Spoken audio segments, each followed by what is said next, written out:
सगळ्या पत्रकारांना पण माहिती, एक महिना असा जात नाही जिथे 9 तालुक्यांमध्ये जात नाही, जेव्हा फक्त पार्लमेंट असतं आणि तुमचा खासदार हा पारदर्शक आयुष्य जगतो.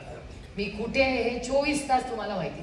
पोरं पण म्हणतात ते बघ जरा, तेव्हा सोशल मीडियावर दिसते आपली आई कुठल्या गावात भाषण करते, कारण ही माझी नैतिक जबाबदारी आहे. अरे माझे विरोधक पण म्हणतात, संग्राम दादा तुम्हाला मला चाहती टोक के हम लोग कह सकते कि हमारी सबसे बड़ी ताकत हमारी ईमानदारी आहे. आमचे विरोधक पण आमच्याकडे, ही काही कौतुकाची गोष्ट नाही हो. इमानदार असलंच पाहिजे आणि खरं बोललंच पाहिजे.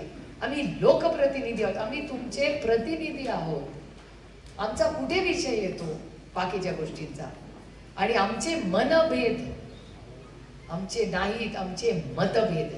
हे दुर्दैव आहे की इतकं दूषित राजकारण आज झालं.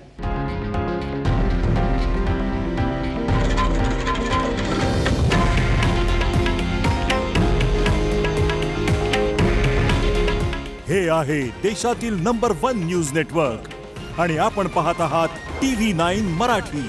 काळजी तुमची, हित महाराष्ट्राचं.